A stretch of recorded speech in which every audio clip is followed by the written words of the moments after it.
you may or may not need a great architect to make a great project. But to make a great project, you have to have a great client. We are a kind of profession which is almost entirely reliant on somebody else's vision or money or something else. Like we're not an artist. We cannot go and produce stuff on our own. We have to rely on this person to say that yes. We had over the last couple of years about these books is that every unbuilt project in India is an unbuilt but intended to be built project. We don't have speculative architecture, largely because we don't have funding for that kind of work. I think Ahmedabad has this urge to meet the 21st century and to be at the forefront of everything, but has very short-term memory. It's got like a short-term memory loss. Beyond practice and sort of awards of buildings, I mean, we don't even have ways to award built projects comprehensively. So that conversation, like the critical dialogue about what architecture is in India, that is what we need to build.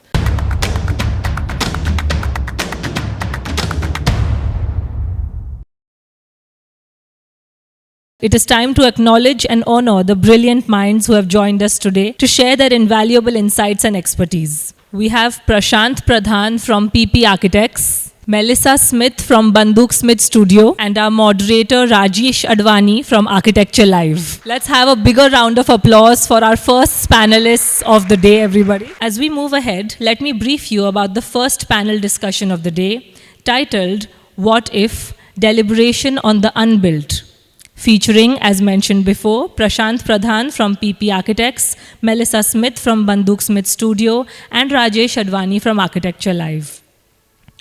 The theme explores the profound impact of unrealized architecture in shaping our profession. From academic speculations to competition entries, unbuilt work often carries more influential ideas than completed projects. This discussion unravels how these architecture ghosts continue to haunt, inspire, and push boundaries of possibility while questioning the value of speculative thinking in contemporary practice. Through diverse perspectives, we examine the space between imagination and reality where architecture's future often germinates. Without further ado, I'll hand over the stage to our moderator and begin the session for today. Thank you so much, and thank you for inviting us for this panel discussion. Just before we entered this space, I was discussing about unbuilt work with Prashant sitting in the lounge. There are a couple of very great ideas on how unbuilt should be talked about, how unbuilt should be approached, not just as a profession, but as a society, came out through these discussions. And that is where I feel that unbuilt plays the equal role, if not less, than what built plays in shaping the built environment that we use today. So Prashant, to begin with you, you come from Northeast and having spent considerable time practicing over there. Now I know that you are partly also in Ahmedabad. You had shared that you have worked on number of government projects and you have engaged with government on number of exercises, assignments. A significant percentage of this work which you do with government possibly remains unbuilt, because that is the status or the survey that we see or whatever we have got from architects practicing in India. How do you see this unbuilt work shaping your own practice?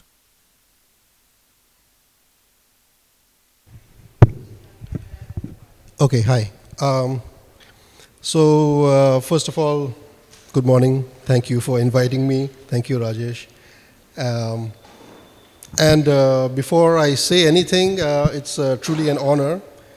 And I never in a million years would have thought that I would be sitting in this building, this iconic building, let alone visiting, but part of a panel and like something I have to say, and there are people listening to what I have to say. So thank you.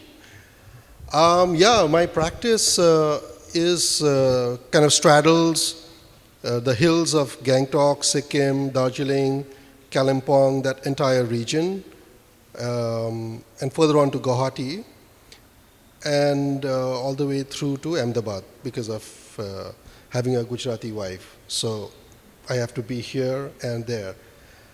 So initially, before starting off my practice, it was very difficult to get commissions. And kind of the lucrative way in which we used to get commissions was doing government projects. And the way the government gave us projects was that they would kind of have an idea that they want to do something in some place, a project. May not be a feasible project, and we didn't really care. It was a project, so we would just go ahead and design it. But they didn't have the money for it.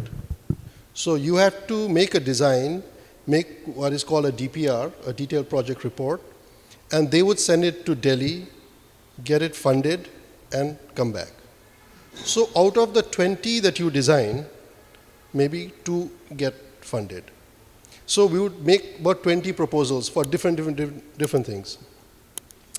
So that way we worked a lot on projects for the government, just continuously designing, making reports, making renders, views, easy for them to understand, and easy for them to also sort of get it approved. But I found that it was, very difficult because I needed to see like physical built work eventually. So luckily, a few of the projects did get realized, and the frustrating thing actually working for the government was that these projects were only relevant when they were under construction. Nobody cared to actually finish them because there was no other funds to be made. So while it is under construction, everybody's excited, and so this was one of the big problems. So with the government, we had a lot of unbuilt projects, but after getting terminally frustrated with them, we stopped doing government projects. We just put a blanket sanction that we will not do any more government projects. But the learning from that period has been tremendous because that allowed for an inquiry into building in the hills, which is what I profess now. I have this philosophy that is form follows context. So all of our buildings try to understand the context a lot before. So when we were making these reports and the designs, we were really trying to understand the context a lot before intervening. So I guess that period in which we didn't get these things built was very helpful because eventually what we build now is kind of better analyzed and better thought about.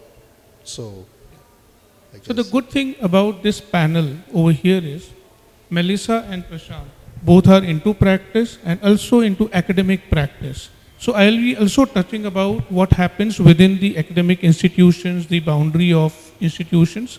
I'll come to that later, but Melissa, I have a question for you. In your practice, like almost every practice has a design process, a design philosophy. Do you think the unbuilt work in your office, I'm not talking about the percentage of unbuilt work, whatever unbuilt work you have, it influences the design process or thinking within the office process? Certainly. I think we have similar, we're not to the blanket ban on government projects yet, but we have the same experience with this in developing projects. But I think one of the things that we do in our office, or that we don't do, is we don't recycle diagrams. When we get a new project, it's a new context, it's a new space, it's a new place to understand what's possible. And so in each project, we're trying out something new. But then what we also do is we see ourselves primarily as a built practice. So whether the projects are built or not, the intention to build is there in everyone. We do very few ideas competitions. We do competitions. I'll quickly interrupt over here.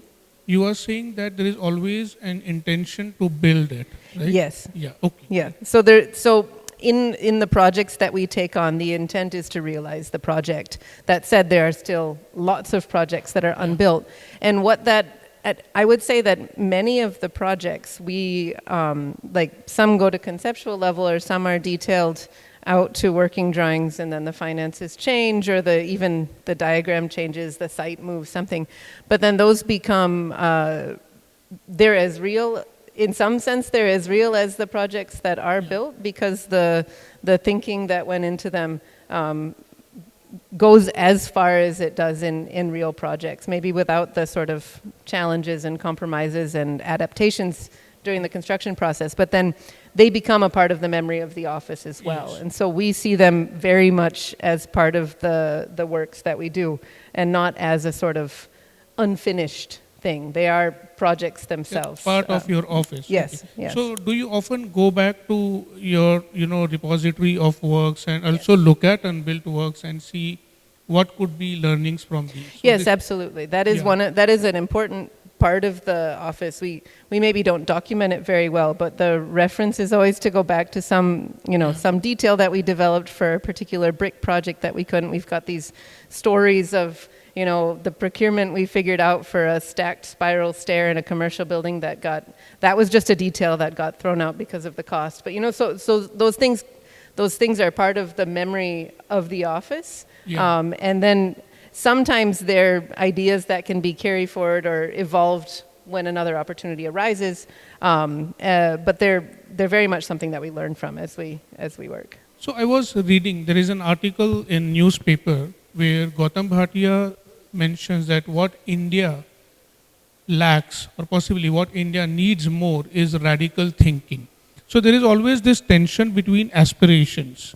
Clients come with certain brief, society has certain aspiration of how they look at buildings or architecture, but then architectural practices have their own, way of looking at architecture.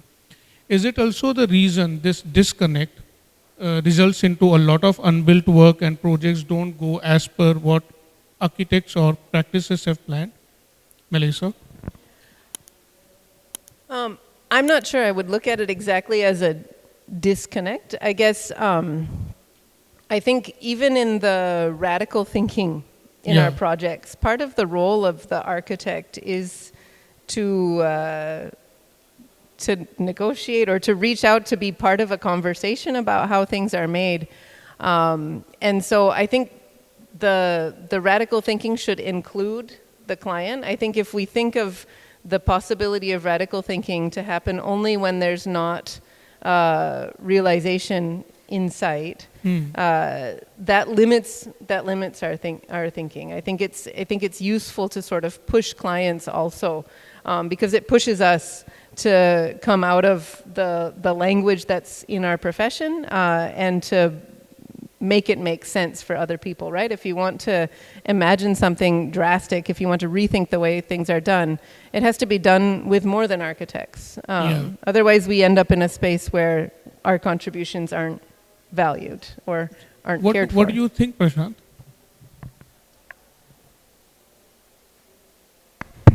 So when we talk about building or designing a project, there's a short interview with Renzo Piano, which I happened to see a long time ago, which has really stayed with me. So he says something like,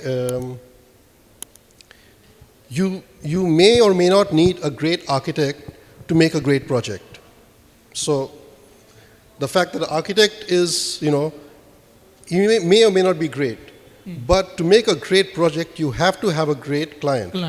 You cannot do it without a great client. So the client has to be on board with you, or has to have a kind of a vision, or be able to be accepting of your vision and to be able to promote it. I mean, we are a kind of profession which is almost entirely reliant on somebody else's vision or money or something else. Like we're not an artist. We cannot go and produce stuff on our own. We have to rely on this person to say that yes, and they could be. That's the other sort of approach to our practice that we have. That I've gotten a lot of flack for, because I said this thing like, you should eliminate bad clients. So, yes. So government was a bad client in that sense. So we eliminated government almost entirely. So they have to be on board. And I guess as architects, as designers, the aim of what we are doing is to make great projects. So Melissa was talking about negotiations. Yes. And I'm pretty sure such negotiations also happen with your practice where you're trying to be on board. And Yeah. there are some, I would say, some disagreements, okay, between what client wants or society wants and what government wants, but what you want to give as an architect. Yeah, yeah. How do you handle this tension? So this is something also that I have evolved over time. I just think that, in a way you leave your ego aside, like you are not always right, you don't always have the brightest ideas. So whether it is an intern in the office or a client or, a mason or a plumber who has a better solution than you should go with it, because in the end the project is more important than you and bigger than you. I'm not as a sure designer. what Melissa thinks about it. You are free to disagree or you. I'm agreeing too much. I mean, this is one of the things that we look at. Yeah. This is outside the unbuilt theme. Yeah. But the idea is that knowledge comes from lots of places, and especially since I teach in architecture as well. I feel like we prioritize. It's changing a lot. It's changed a lot in the last 10 years, but we do prioritize the types of knowledge that come from a very narrow part of the design process, which are formal. And there are lots of knowledge sets that should be part of the architectural production that are not valued as such, which is the knowledge of artisans, the knowledge of labor, the constraints of clients, these things that lessen the autonomy of the architecture profession, but actually would be more powerful if they were valued as part of the formal thinking. I think that's something that we need to do more of and talk more about in the profession, because I always find, and to sort of jump between academics and practice, I started practice before I finished academics, right? I had a fellowship and I took a year off, and in that we sort of started BandukSmith Studio, but I had to go back and finish my degree. And I remember feeling so disillusioned about the academic process of finishing the degree, because it was just about building an argument, and I was pretty good at that. So you could build the argument and you could adjust the standards, adjust the constraints to fit the argument enough, because nobody was going to check it, nobody was going to see it well enough. It was just a performance. Whereas, we were making some weekend house in the outskirts of Ahmedabad where the contractor misread the guidelines, and suddenly the foundation was a meter larger than it should be, and we had to redesign the whole thing. And like, as much as you wanted, you could not move that wall, right? And so that felt very real, even though it was, far less significant as a thought process, right? The wall was something that I literally banged my head against. The thesis was something that, there would be a performance and a room and a discussion. And so I think that at the same time, after practicing for now 15 years, I need the academic side. I need the thought processes, because you can easily get weighed down in the day-to-day realities of practice, or the frustrations, the things that don't go your way. And I think being able to sort of, for me at least, step between those two and still have a space where you're free to imagine beyond whatever constraints give you is a good balance between what we're sort of tasked to do with. And I think that's where unbuilt projects are very interesting. So I will be coming to academic part of Unbuilt as well. But I remember also Prashant was talking about speculative work or maybe self-initiated proposals within the office. In the beginning of the practice, what Prashant was sharing was very interesting story, that because they had no work in the beginning, so they would themselves go to government or people with some kind of ideas which could change the city or something that can happen to the city. A lot of such work possibly remained unbuilt. I am not sure how much this was taken forward and actually executed. Prashant, if you could talk about that work and how you started that practice. Yeah, it's a really, really interesting and fascinating sort of journey. So I had just come back from the Netherlands after doing my master's, and I'm one of the senior architects in Sikkim. So there were, by then about 12 to 14 other architects in Sikkim, and we all had no work. We were just kind of twiddling our thumbs and who's going to give us work? And I think this is 2000, so architecture in the entire country was pretty much in its infancy. There wasn't really like as developed as it is now as a practice. So in Sikkim was even more remote. So even fewer projects, even fewer commissions. So we thought that we should actually have a, so this grew out of, all of us just sitting together in the evening, having a drink and just talking about what we should do, what is our future. So we thought, why don't we make our city better? So we all have problems with our city. Why don't we bring our minds together and think about works, projects that the city would benefit from. So we all sort of partnered up, three different teams, and we all took up different projects, and we said that we will do that, and we also did workshops. So not at this scale, but we also had workshops which were very, I think, quite specific. We wanted to know how the city would grow, so we got experts from outside to, have these workshops on growth patterns, on identity, who are we?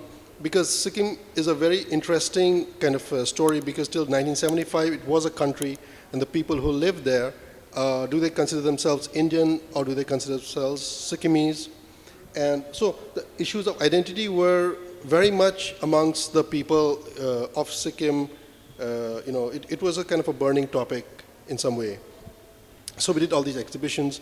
We also did something about the quality of life. So we got school children over and did a workshop on the quality of life. What does it mean to live well? And so we did that.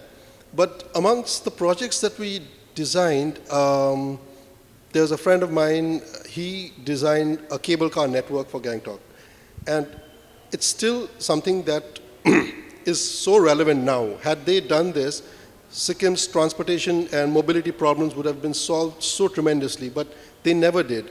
And it's my friend, he's still sort of advocating that, and he's still like fighting for that. They have not given up yet. He hasn't given up. So something that I did was, there was the main mall town, not a square, it was a street. It was called MG Road. Yeah. And it was just always crowded, always, just cars and traffic jam all the time. So I came up with this thing just back from the Netherlands, a walking city, and just enjoying, living in a city like that. So I said, we have to make this place pedestrian. Why don't we make it pedestrian? And so we proposed this thing. I said that, okay, let's not make it pedestrian in one shot because that'll be too much of a shock. So how can we grow towards making it pedestrian? So first, we only allow cars to drive through, no parking. Secondly, we allow, fewer cars. And actually for that, I had my mother's maid, my father's driver, and I had a bunch of people go and count the number of cars and people walking on the road. Yeah. Because we needed data, right? Before we proposed something, the data we got in that manner. I just told them, count the number of people, count the number of cars, and people in cars. So we got the data, and we found that almost 80% of the area of this road was being used up by cars, and there was like 5% of people in cars, which made no sense at all. So with that data, we proposed this, and then after that, I left for America. I went to New York. And then in a few years, they actually pedestrianized it, and it became a thing. It became one of the really interesting and important reasons why people visit Gangtok as well. But then I get no credit for it, obviously, because I just had that exhibition and went. So I mentioned this in some interview somewhere. So the other architect who actually, built it from the government, he got really offended. So I remember from one of the interviews I had with Prashant Pradhan about failures in architecture practice on a different topic, Melissa, where he mentioned, I still have recordings, so you cannot deny that now. He said that he feels bad, embarrassed, visiting some projects which he did earlier. It doesn't give you that feeling that these projects could have been better, much better, but these didn't work out the way these were planned possibly. And the reason we were talking about failures where architects think that they did not succeed in getting what they had planned or aspired for. Do you also visit one of these unbuilt works that you have, and you feel that this project should have been built and city would have changed, or possibly the context would have been better. Any such project you have? Yeah, not Lots of not, it? yeah. Just one specific? One specific one is a kind of a slum redevelopment project. Slum redevelopment. Yeah, in Gangtok. I thought that was a really interesting and, like, for me, tremendous project because it was, first of all, low cost, and so we have a lot of watersheds in Gangtok. Yeah. So there's a lot of land erosion, landslide problems in Sikkim. So we designed kind of a slum housing which took care of the water problem. So we fixed the water problem, and the structure that was used for fixing the water problem was the structure used for building the houses, the slums as well. Yeah. So it was like terrifically or terribly low cost. Yeah. And also the kind of a model when you build in the hills. So each of the structures was just, the lower structure was RCC and the upper structure was very light. And it was just cascading down the hill in this manner. So and a lot of people also told me that's a great idea. We went to the slum guys, they also thought it was a great idea. But again, like, there are a lot of reasons why projects don't get built. So that is one project that I thought, I really, would have liked to see built. But now I'm, just to end this, now I'm resurrecting that because that idea I've taken to a resort now, and Okay. we're building a resort. So that's what I think Melissa was also saying. All these ideas and memories possibly somewhere in the office work out in some different way. Correct. Melissa, your office also has some self-initiated work or possibly speculative work to keep your office busy, because many practices also have this kind of work. Sometimes they have time on hand and they want to experiment few things by themselves. Well, I would say time on hand is not something our practice is very good at. We don't have a lot of time for that kind of projects, but we do have, when we wanted to start getting into public projects, our practice started with a bunch of built projects. We did weekend houses, entertainment spaces, and other sort of private structures, and at some point we felt that we wanted to do projects that had a wider impact, that had larger number of users, that were not just people's entertainment spaces. And so in order to do that, we had to start pitching. So we couldn't, because we didn't have any experience, and so we started looking into different projects to do. And one of the interesting sort of ways that this happened was in a town called Disa in North Gujarat. We had done a number of houses for well-off families, farmers. It's a very interesting farming town that was set up by the British for scientific farming in the late 1800s. And they had friends in the city government, and so then we met the president of the Nagarpalika. It's not even a city, it doesn't have a municipality. And they said, look, we have all this land, can you tell us what to do? Because they couldn't get land from the landowners. Gujarat has good laws for that, but they don't apply if people don't comply. And it is that kind of a place. And so they just had like lots of streets, long strips of land. And so basically we said, okay, sure, we'll do a survey of the land that you have, and then we'll suggest ideas. And so it started with that. This was about 8 or 9 years ago. We did the work for free. As soon as we put numbers on the projects and the cost, nothing ever happened. But two things happened from that. The chief planner shifted and went to other small towns. And so then we got a call from Bhopal. Then we got a call from some towns in Kutch.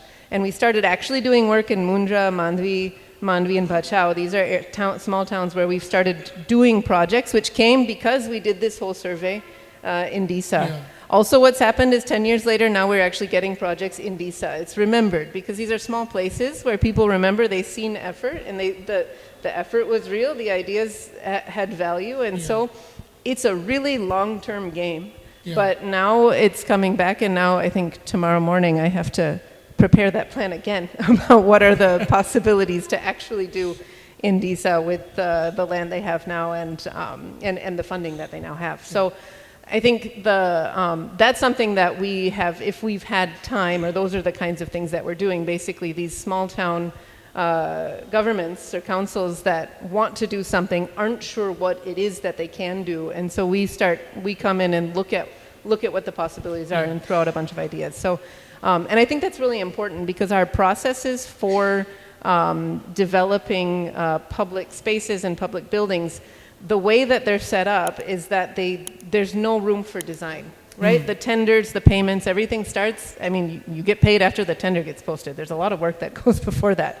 And so it's a risk, it's a loss-making risk. We took it on and said, we'll do it, but we need to start demonstrating the value of those kinds of planning processes, even when they don't turn into real projects, so that the systems can change and the government can actually start recognizing that you need people to do this and that the outcomes will be better if you do.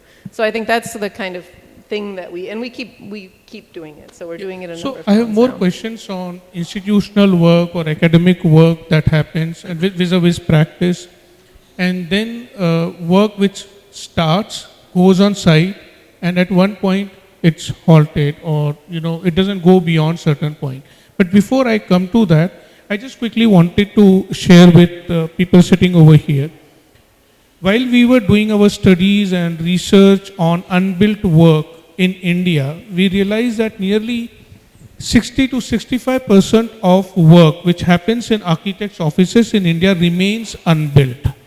It doesn't go on ground for whatever reasons, whether it is funding or disagreements on brief or deliverables. Now the interesting thing is we think that unbuilt is not just about buildable unbuilt, something which can be actually built but it remain unbuilt. There are speculative ideas, and there are lots of exercises, assignments happening within institutional setup. I want to talk about these ideas with both Prashant and Melissa. Melissa, a question for you. You are also actively involved in academics and you have seen academic work. And there is always this thing on mind that academic work, it will never get built. It starts with that thought. But there are lots of ideas which can be taken from this academic work and put into practice. Okay? Has it ever happened to you while discussing within the institutional setup that these are the ideas which you wish could be taken to practice or the profession? So I would say I'm trying to do that right now. There's a set of studios, I see two of my students here, that we've been running for the last 2 years, 3 years with research projects, where we're working with a local NGO in Ahmedabad who works with informal settlement communities. And our studios are called, the research project or the studio project is called Resilience Thrift. We're looking at retrofit design solutions to improve the resilience of informal settlements in Ahmedabad. And so what we've done is that actually the NGO and the community is the client. Yeah. Our students work with them, they meet with them throughout the semester, and then they develop buildable projects. The expectation is that we've actually run parallel architecture and urban design studios. So the architects look at detailed design retrofits for basically a 3 by 9 meter structure, and then the urban designers look at strategies to improve the collective space or the public space, and they also have to try and figure out how those would be financed, what kind of schemes you could pull from the government, what are the people that need to be involved or the stakeholders that need to be convinced. And what we've learned sort of very specifically in the last 2 years is, one, the potential of this and the limitations of it.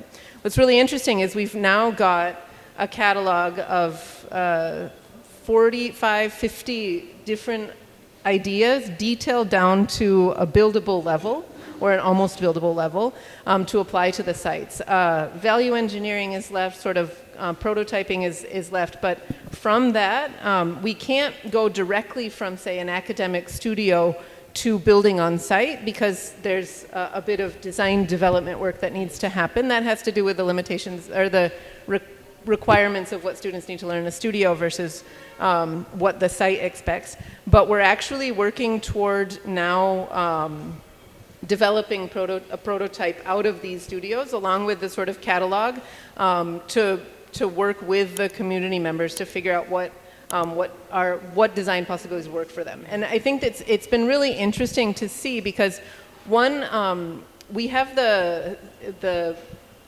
we have a freedom to explore that's not often given to these kinds of solutions because, well, our students are students and No, so I they're have free. a question. Within this Yeah. academic setup, there is more risk-taking opportunity. Yes. Okay, there is more freedom. Yeah, we can fail. Yeah. Because the NGO can't fail. They can't do something on the ground that fails because then they lose the trust of the community that they're working in. Yeah. As a practice, it's hard to do because we don't have access to a testing ground. The university and the studio model allows us a space to try a lot of And things. there is real money at stake, you know. Yeah, I mean, but I mean, so even for the studio, we did get some funding to develop the prototypes. We developed sensors to check the heat performance, and the ventilation they developed models to check the ventilation performance. So we've spent a lot of money. A lot of that is students and their tuition and their contribution to the studio. We've gotten support from the NGO, even from other donors. We find that support comes when you have a defined project. It's the same government problem, right?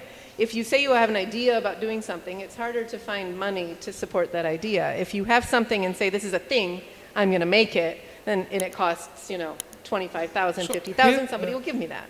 Here So- I'm talking about from institutions to the profession. Possibly we will also look at the reverse situation. Something happens in profession and we want to take it to the institutional setup for possibly better ideas or executions.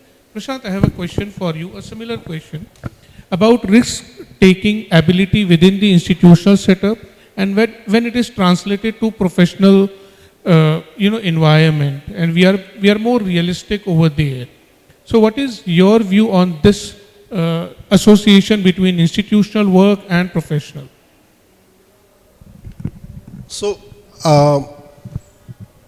by institutional, I understand that to be academic work. Academic work. So, something that has really, let's say, brought me to my realization about how to build in the hills. My whole idea and thought process and everything that we do right now is comes from this thing that says form follows context, Yeah. which essentially means that the context is going to tell you what decisions to take. You don't go from a sort of a preconceived idea that I want to build this kind of a building.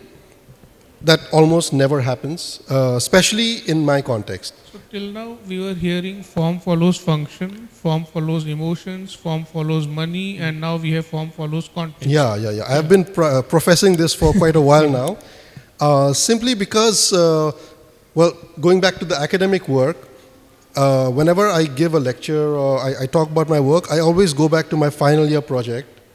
So my final year project was a museum of Sikkimese culture, which I just designed quite innocently. And it was just sort of a museum that kind of evolved from accentuating the contours of the site. So you take the site and then just kind of work with the contours, and the building kind of evolved from there.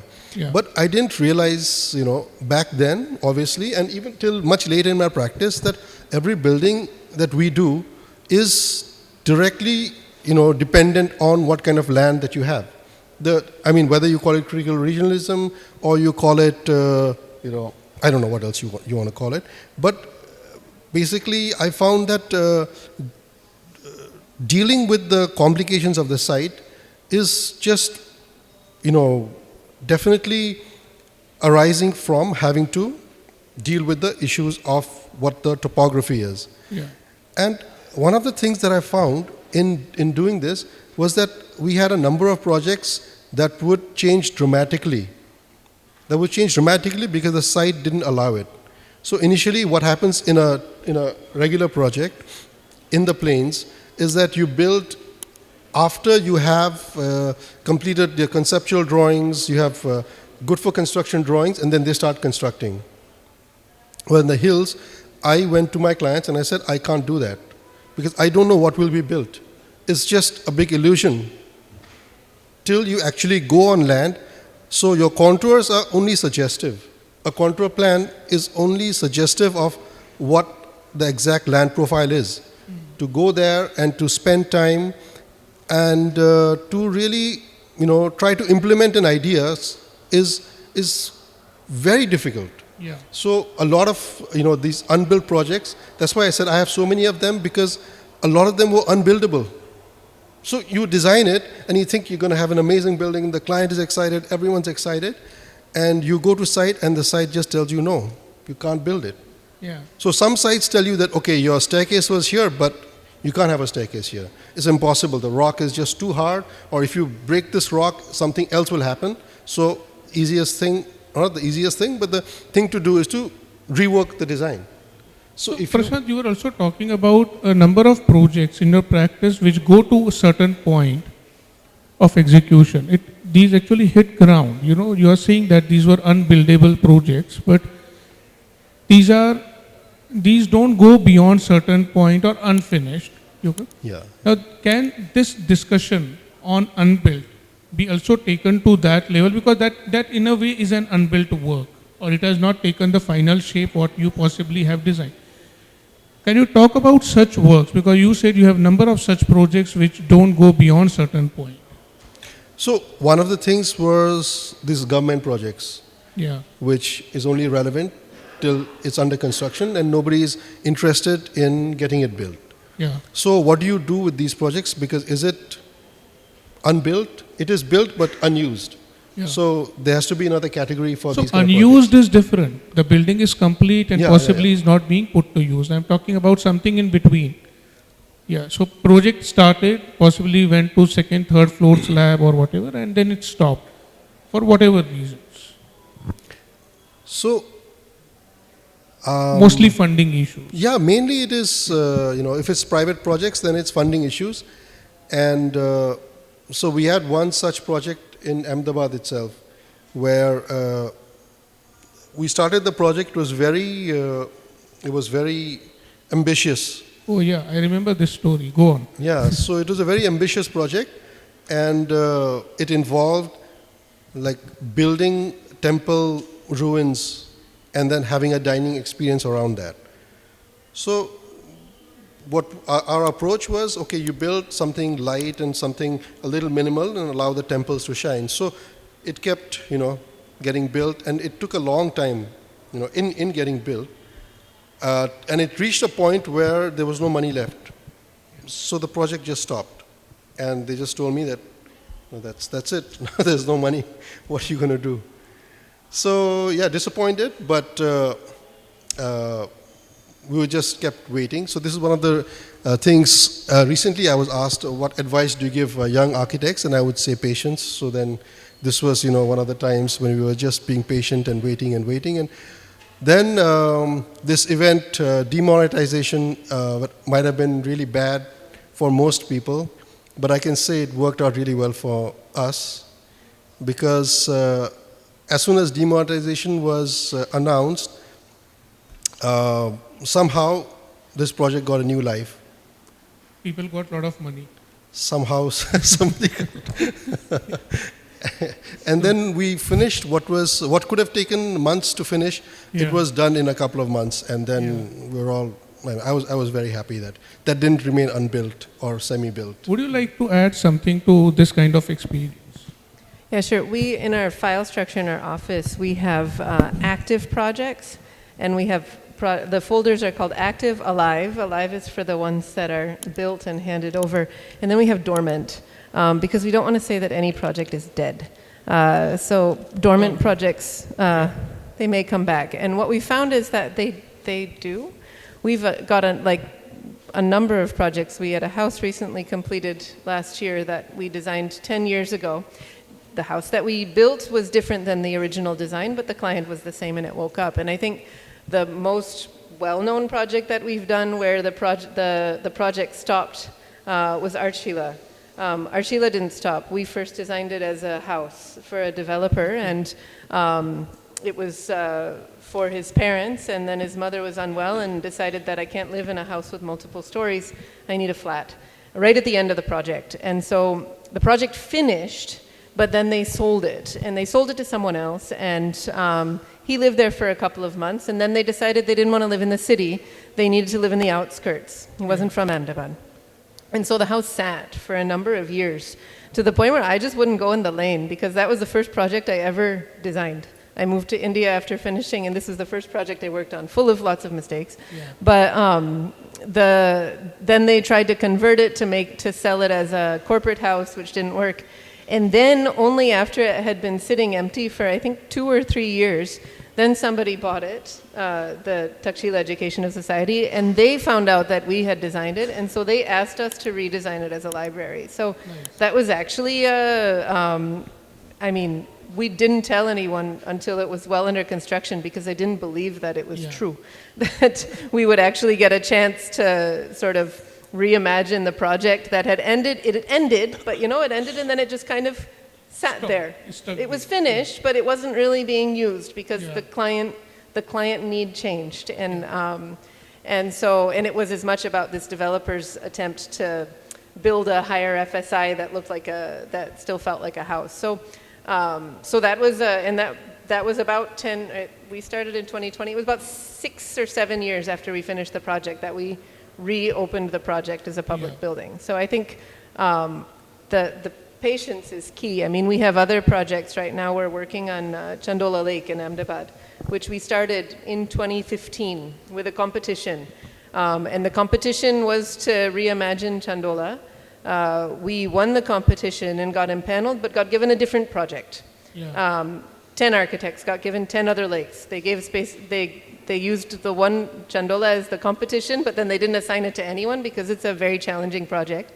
It's happening now, not in the same form. Again, it went through, I think I wrote 3 or 4 DPRs for that. I wrote a huge proposal for central government funding. None of that happened, but now the AMC is taking it on, and it's under construction. I wouldn't say that it's going to finish. It may turn into one of those, it may take a very long time. I think projects can take time, but... and practice is about patience. That is what I understand. Before I come to competitions, because it is a very important discussion, a number of competitions available for young architects have reduced drastically, where they can, go participate in competitions and prove their, skills or capabilities or abilities. And these competitions are not happening to that scale. Anyways, there is a state of competitions what not that great. I want to know from audience if you have any questions or if you want to raise or add anything to what Melissa and Prashant have discussed. We'll be happy to take some questions also. I hope that's fine before we take up competitions. Anyone? Yeah. Is a mic. Sorry. It's been 10 years since we've been in Ahmedabad, so we're seeing it with fresh eyes. We were here for a year and a half. And obviously, we're absolutely astounded at the scale of the city, the huge numbers, the population growth, lack. And I guess we're talking about a deliberation on the unbuilt. And I would like to ask you, the work that I've seen, the high-rise buildings, the huge kind of demonstration of wealth, there seems to me a whole world at the ground level in Ahmedabad where there's very little change. There's no pavements, there's no ways to navigate. And I'm curious about, is that part of the expected built future of Ahmedabad in the urban realm, or is it still a big issue? Because it's kind of going to be a problem. The air you breathe is very polluted, the landscape at ground level. So it's great that there's projects coming out, and it's great that there's such a demonstration of, ability. But I'm just wondering, how do people, deliberating on the unbuilt, manage to access these very important projects, which are at the urban realm, but of course, which architects and landscape architects contribute enormously. And I just wonder whether there is the will at government level to do those projects.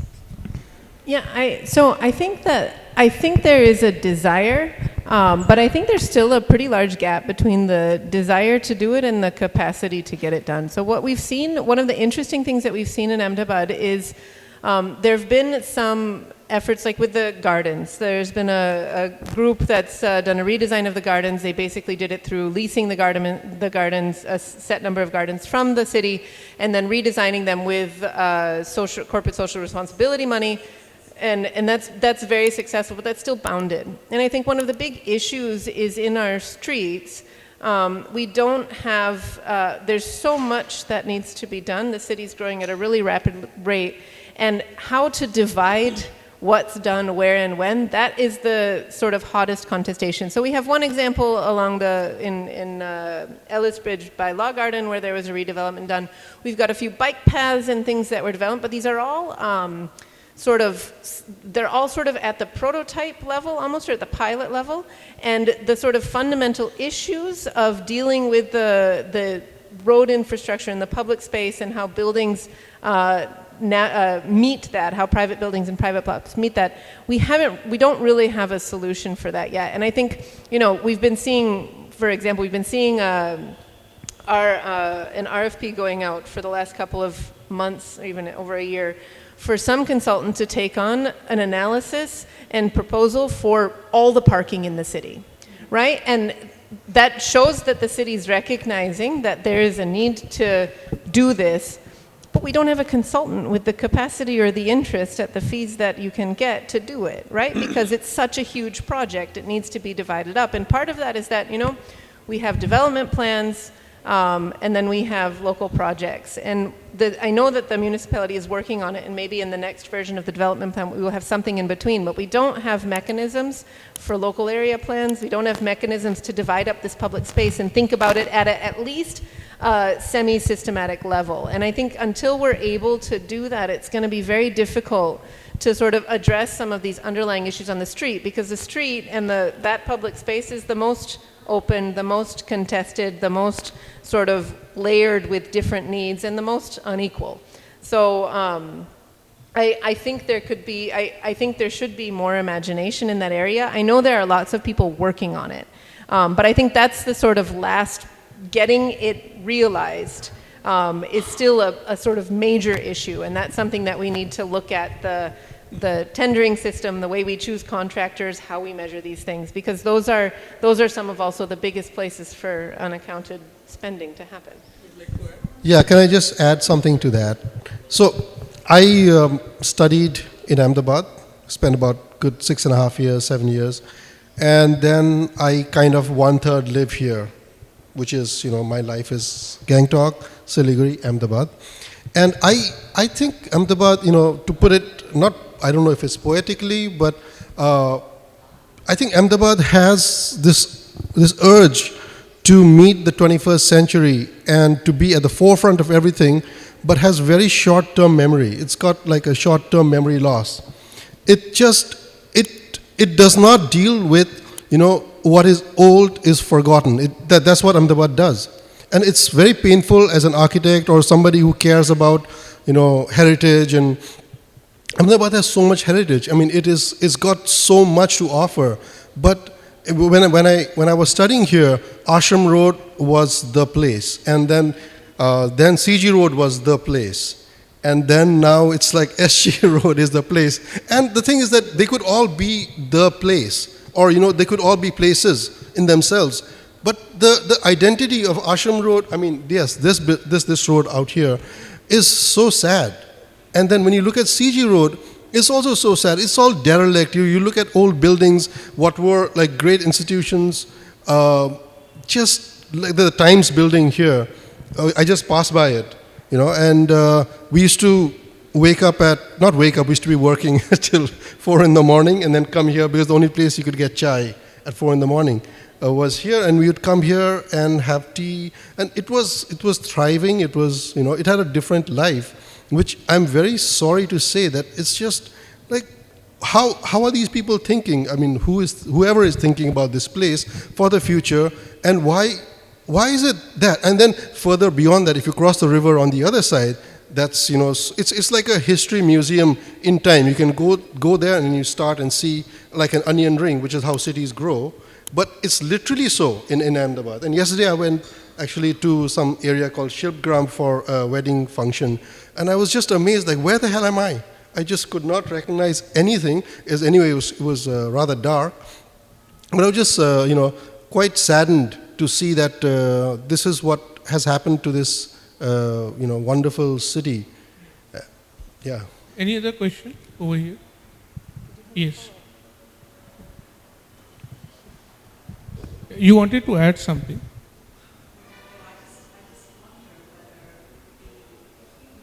Can we pass on the mic to? Are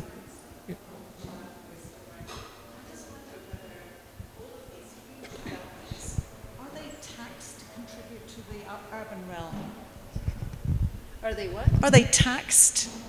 The huge developments. Yes, which I are, mean, do they have to make a contribution to the public realm? Do they have to contribute part of their profit to the public realm? Because I think that's a way of doing it. You know, I mean, because the untrammeled, money that's being made, surely large proportions or some proportion of this can go back into the city coffers, into the public realm. Some of it does. I mean, one of the issues the rates, the government specified rates at which the property is taxed when it's sold. Those have been revised for recently. In the last couple of years, they've been revised twice, and they hadn't been for decades before. So there's one. It's the janta rate is the thing that one has to pay. So there are certain there are taxes. We have mechanisms for that pay in. So that is coming into the city. But I think Ahmedabad has always had this westward look, and that so right now the property values are the same, or they're higher in the western part of the city, west of SG Highway, than they are on the river, and that's something that requires a different kind of imagination from the city's point of view, because this is it's a natural thing, because it's easier to develop land where you're parceling it for the first time and you don't have to deal with any of the old things. The plots are all larger, so you can build all these big buildings.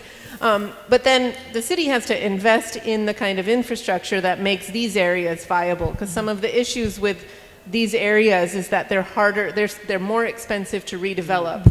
And so either the land value has to drop low enough that somebody's ready to do it, but then you get a change in the quality or the client or the expectation of what's built, or the city has to find other ways to improve its infrastructure so that people can come back in, and there would be an economic incentive that drives this. But I think there's also, I don't know, I have skin in the game. I speak with a bias. I moved my office just here when everybody else was moving west. So, and everybody thought we were crazy. Why are you moving to Mitakari? But I think that there's opportunities to think about that. Like there's an entire city fabric that is now affordable to a class of people that it wasn't affordable to, myself included, as an architect. And there's an opportunity to experiment. There's also the thing that has made Ahmedabad put it on the map for many years. IIM, CEPT, NID, these institutions that are at the center. They're still at the center of the city. And the sort of creative class or whatever, the people around them are still connected to those institutions. So I think we have a really interesting point to start and think about different ways of urban living. I mean, I don't think we need to follow the model of the West where you had the industrial areas hollow out, hit rock bottom, and then come up. I think we have interesting possibilities today, but it requires more conversation from designers with the municipality, because I don't think we have that imagination right now in the offices. And now is a new morning because the municipal commissioner just changed. So. Okay, thank you very much for that explanation. There was one question over here. Yeah.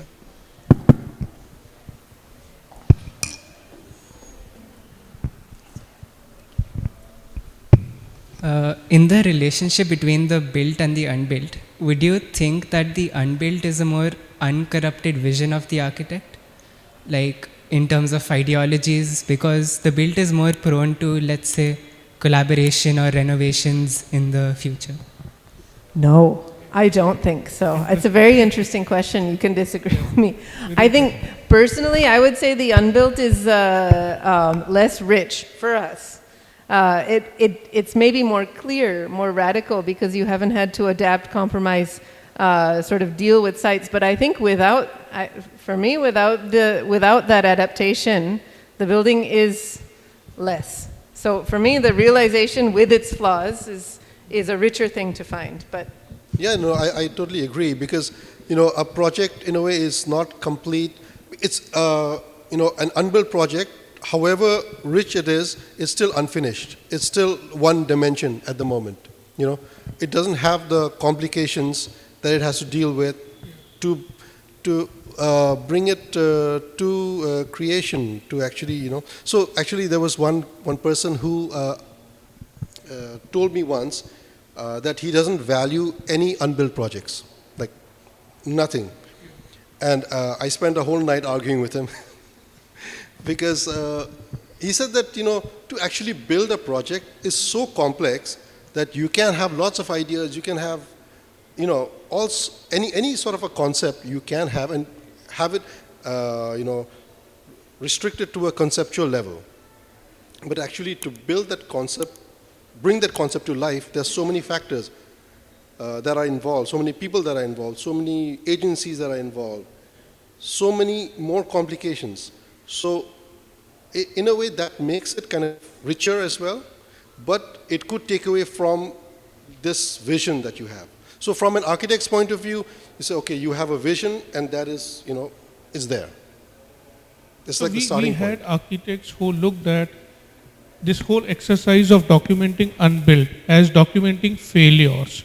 But this is not the way we look at unbuilt work, as failures. There are a number of reasons work can remain unbuilt. At times, there were also architects who, like Anupama Kundu, said on record that she starts with a project in mind, like it will remain unbuilt. So do whatever possible with it. If it gets built, better. If it doesn't get built, I'll still celebrate it. It will still be the pure form of my imagination.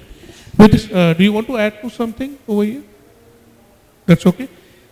There are a couple of words I have taken from these discussions. One is possibilities. There are immense possibilities, no doubt about it. There is potential. Opportunities. Now, opportunities come through competitions at many times. And these public competitions or even limited competitions give opportunity to especially young architects to get into profession or start their practice. And there are a couple of architects who have shared in these 2 volumes that their practice is built on competitions. They started with competitions. But do you think that the state of competitions, architectural competitions in India, has not reached a level that it has stopped providing those opportunities to young architects? And what can be done about it, Melissa? Yeah, I mean, competition, there are not enough competitions here. And the competitions that we do have are still a bit too removed from actual projects, even in the winners. But I think that, I mean, we need far more competitions. The way to more competitions for smaller projects that can lead to built things. I mean, I think they're really useful for any practice to sort of think, structure the way they think about design, to sort of work through design problems. But especially in our public projects, in some places you have mandates that any project above a certain cost has to have a public competition. So it forces at least the projects into the open, it forces money into the design process, and it gives people a chance who don't necessarily have a connection or know somebody or know how to get into the back. I mean, the AMC tried it for a little while. They did a number of competitions. That's how we got impaneled. The only reason we have public projects in Ahmedabad is because of that.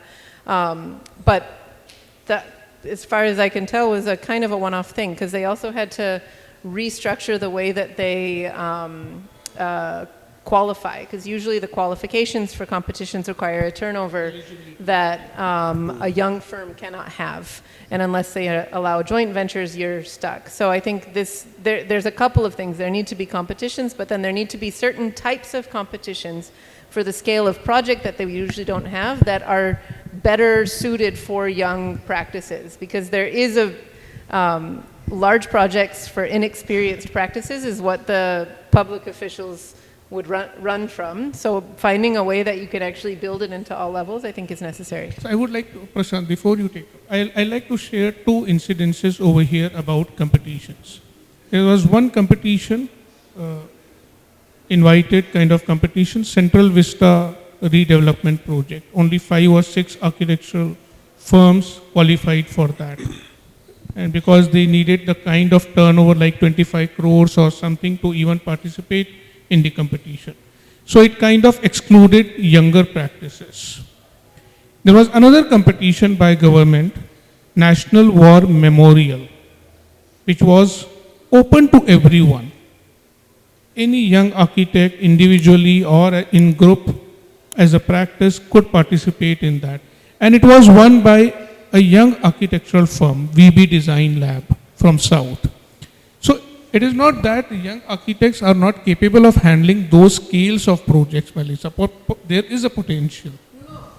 I'm not saying they can't handle. I'm saying that when you have public processes, in order to justify it, then these become things that officials are afraid of. Yeah. So you have to have a better ecosystem to We sort need of to have a better demonstrate ecosystem. capacity. Sometimes I feel Because that if it's it's very just unfair. a high-end project, then it also becomes a one-off. Absolutely. Which is fine if people can bid for them and get them, great. But I think we need to. It's again, if we just ask for it in the architecture community, we can say, yeah, it works. But we need to be able to demonstrate the possibility of this to people who are making decisions about it Yeah. that don't necessarily agree, right? Sure. So I think examples are the way to do it. Prashant. Yeah, so competitions, I think in India, somehow I don't get a very positive feeling about that because even if you organize competitions, it just, it's not always free and fair. And that for me is a major deterrent. So I did masters in Netherlands, and Netherlands is a country which thrives on competitions. Almost every project is invariably a kind of a competition. They also in Europe they have this thing called Europan, where they have different sites. It's just built upon trying to produce great architecture, great sort of a climate really of trying to pursue good architecture, good design. So that is in the forefront of the objective of what you're trying to, move and build as a better society. Now the same thing translated here, I find that, invariably, one, you cannot enter the competition because of these kind of, rules. And even if you tie up with certain people, there is so much corruption, actually, for lack of a better word. I mean, it's a very direct word. There is just so much corruption, and I've seen it firsthand because there is a kind of competition that we won through really underhanded means. I mean, I didn't eventually, it's kind of still being built, but I was just amazed at how corrupt and how low can you be. And like somebody else's design was as bad as ours, I think. There was sort of no real innovation in both our designs, but the way it was presented to us saying that, okay, you guys, and it was not me alone, it was like a bunch of people, and we got together and said, okay, let's pitch for this project. And there was one person who knew one of the jurors and knew whatever. And it was just kind of awarded to us. The work was awarded to us. And I think, that is, a happy story. Like the sadder story is when you put in all the effort and you get nothing from it. One thing. I'll just add one more thing to this. Actually, why competitions, I just wanted to say why competitions are really important. Yeah. Is because I've seen like the greatest projects not win and become sort of, bases on which, let's say, town planning schemes, let's say Remcolas's, OMA's Parc de la Villette proposal. That proposal kind of redefined urban planning. The way that they approached it, the way that they studied, and the entire concept behind this, even though they didn't win, there was an entire series of town planning schemes and urban design schemes that came as a result of that. Also OMA's design for the Grand Bibliothèque in Paris. They didn't win the competition, but they used the same design language and approach and concept for the building in Seattle. So obviously, when you approach, let's say, a competition, especially, not in India, I think, you I think put in a lot of effort. You put in, because you're again competing with the top minds in the world. So you put in all that effort, and somehow that effort has to kind of show somewhere. It has to, whether it affects the same office or it affects offices after that, because we have also learned so much from looking at these proposals, just at the proposals. So I agree with you, Prashant, that competitions are important, and like Melissa said, we need a better ecosystem which will provide equal and fair opportunity, especially to young people, to participate and move forward in the profession or career. I would like to wrap, not with a question, but any observations or anything about Unbuilt or anything related to Unbuilt, beyond Unbuilt also, you may have to add to whatever we have discussed so far. Melissa. No, I was just thinking about this Kulhat's proposal. I mean, I teach it. We all know the Parc de Levelet.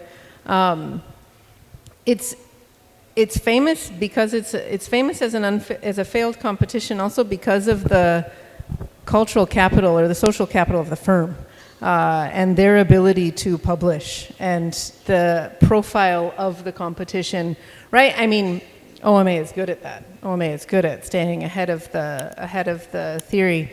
And I think, there's a lot of power in that example, but at the same time, it's a kind of one-off example. Like, we don't have that many examples of failed competition entries that have been transformative in that way.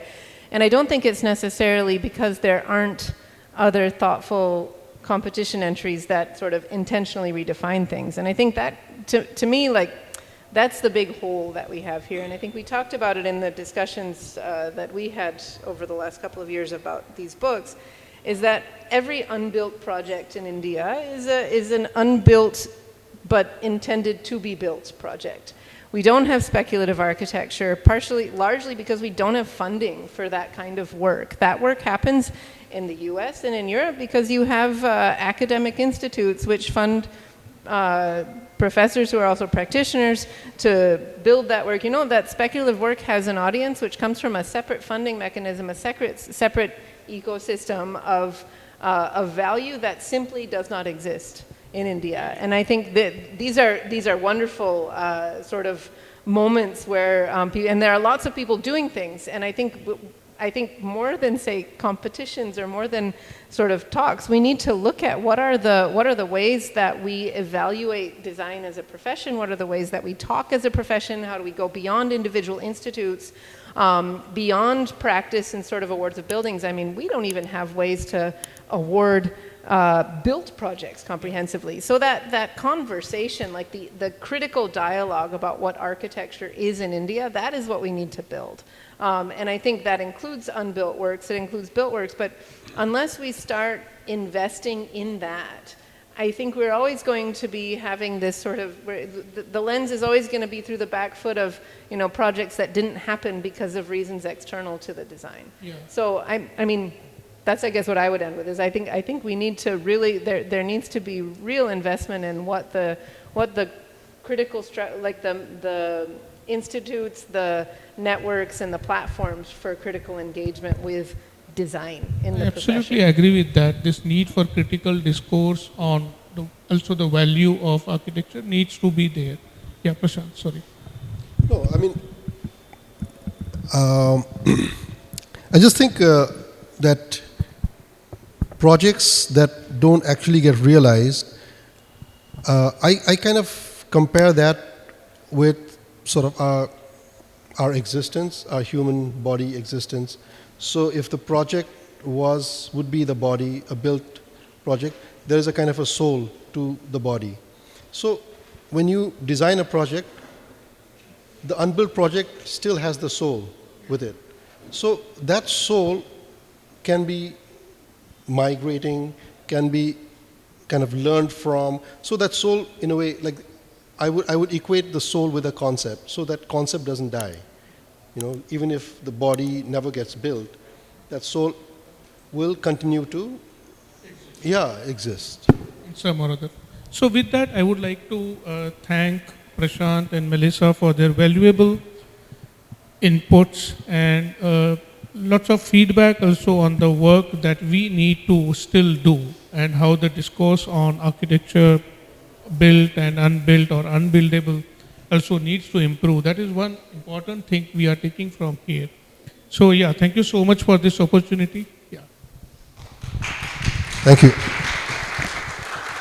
Thank you so much. As Rajesh sir has very well concluded, there is a lot of feedback that we took from today's session.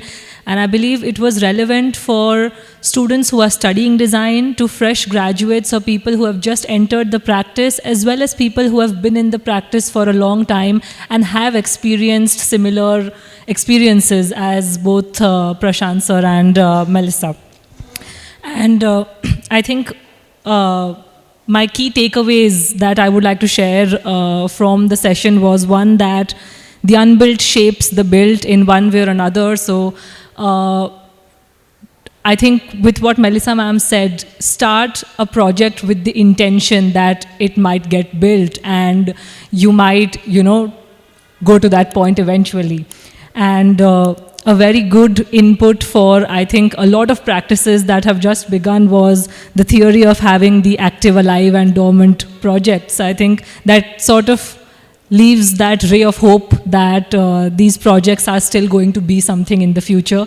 And I mean, it was a great session. There was a lot that we are taking away from this. And thank you so much for being here with us today. Thank you so much for taking out time. Thank you so much to the audience for enjoying the session. I'm sure you had a great time. And let's have a huge round of applause for the first panel of the day. Thank you so much, everybody.